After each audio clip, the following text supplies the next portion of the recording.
Something that I find interesting about health, fitness, the pursuit, the lifestyle is that I believe a lot of people want it because they're supposed to want it, not necessarily coming from a more authentic, genuine space.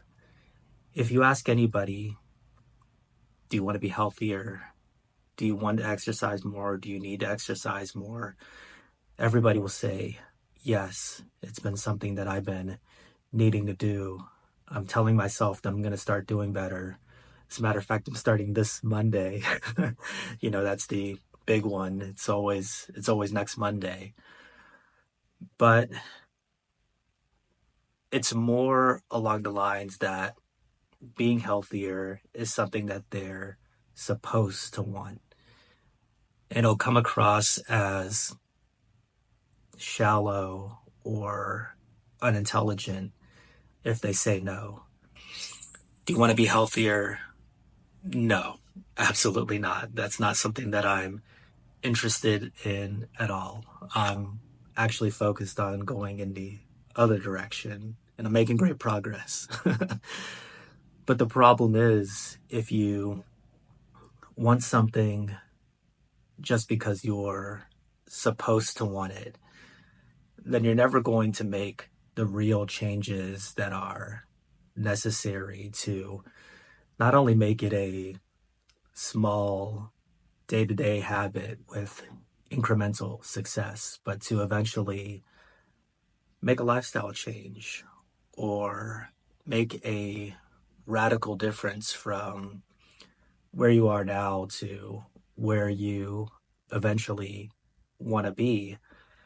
And you end up just tormenting yourself. You end up making everything much more difficult than it needs to be because you're always creating some level of conflict where you're never able to achieve what it is that you're saying you want in your life.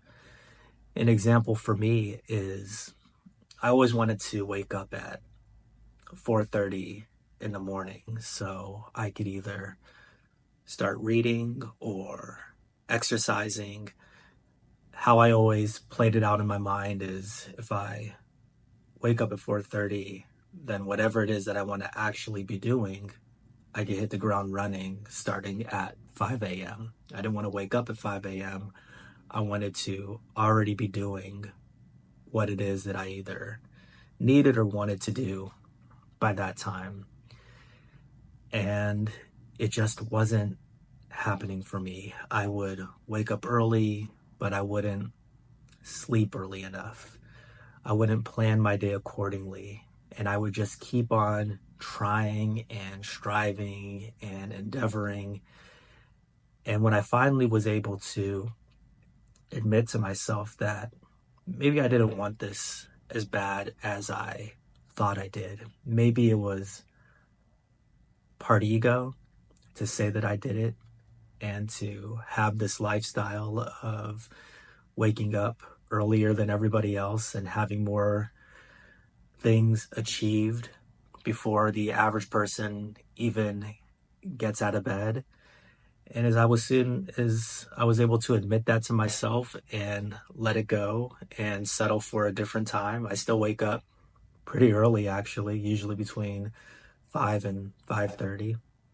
It was just a weight that I was able to get off my shoulders on a day-to-day basis based on an artificial desire. And now health and wellness and fitness obviously is extremely important. If you're asking me, it does need to be a part of everybody's lifestyle. So this isn't to dissuade you from trying to make these type of lifestyle changes. It's more along the lines of every person should just reflect on how bad it is they need or want to do this and why they want to do it and how they can make their everyday actions congruent with the goals that they want to achieve. And when we were working health clubs and talk to people about making these type of changes, it was always with an emphasis of why do you want to do this? Of course, there's not a lot of comfort in exercise, even if you don't kill yourself every time you work out. You're still getting out of your comfort zone. You're still going to feel the effects of a good workout, being sore, being tired. And so if your why isn't cemented in your process, then it's always going to be difficult to stay consistent. We would never talk about, hey, look at this state of the art facility. Look at how nice our machines are. Look at how many free weights we have. The conversation was always, why are you choosing to make this change now? Is it something that you've tried in the past and for one reason or the other weren't able to succeed? What do you think has changed since then that's going to make you more committed to this process? And of course, there was an element of salesmanship there, but it was an element that was based on psychological facts. When someone would get out of their head the idea that they just want to work out and would say that their doctor told them that their health was going in the wrong direction, so they really needed to make a change, and it's something that they wanted to get serious about. Why do you want to get serious about it? They would say, maybe I'm too young to be having these type of health problems or health warnings, and I want to put myself in a position to be around much longer for not only myself, my family, my friends. People would just be out of a divorce and say that they allowed their health to go in the wrong direction for several years, and now they want to take this opportunity to focus on themselves and get better. There were so many different reasons like this, but the more in tune they were to that core driving force for exercising, the easier it was for them to not only just commit to an initial change, but stick with it consistently.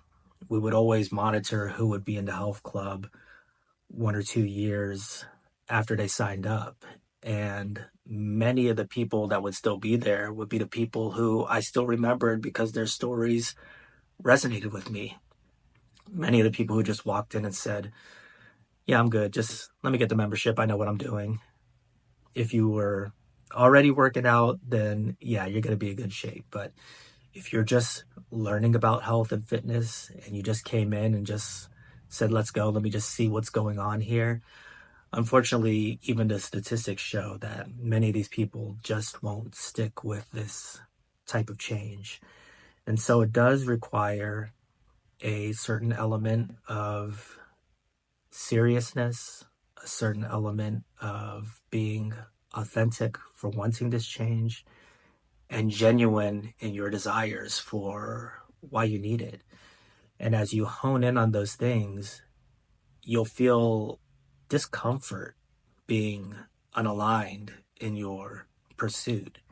It won't make sense to go to the gym and then eat a meal that's 1,500 calories in one sitting.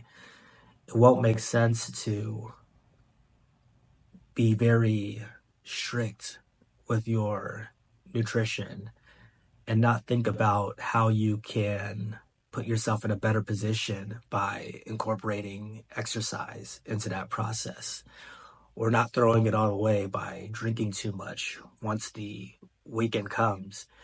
And so, unlike the people who want it because they think it's something that they're just supposed to be doing, you're going to know that you want it for personal reasons, and you're not going to self sabotage yourself in this process, or at least you're going to minimize the self-sabotage, because that's a whole nother topic and a whole nother process. And we always make incremental steps in improving that. But it does come through the same ideology of just knowing what it is you desire, being authentic in it, and making sure that you're going in that right direction, and removing the inner conflict that comes with saying you want to work out, but in reality, you value watching television more than exercise. And it shows by your actions. You say that you want to lose weight, but in reality, you value eating comfort foods, to put it nicely, that aren't going to be conducive with fat loss or muscle gain. And so, in reality, these are the pursuits that you actually value, not the pursuit of trying to go in the opposite direction of what comes with these type of foods. And so, removing these conflicts, removing this inner turmoil, will actually put you in the best position to be like-minded while you're working out, while you're taking a walk, while you're exercising. I know that when you're looking at somebody, two people can be doing the exact same thing. But when you're able to have a lightness to you, when you're able to not be so heavy in your mind by pushing so hard and trying so hard and striving so hard because you're going against your natural instincts, then things will be much easier.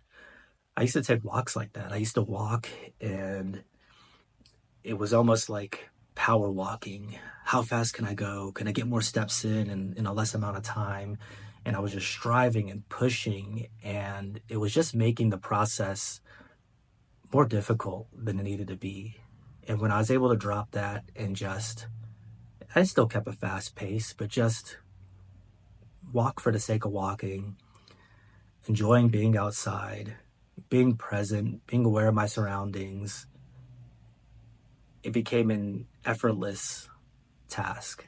And everything could be much more effortless once we lose that inner conflict of going against what it is that we actually desire. That's all I got for this one. If you have a comment, I would like to hear it. So share it below, and I'll talk to you next time.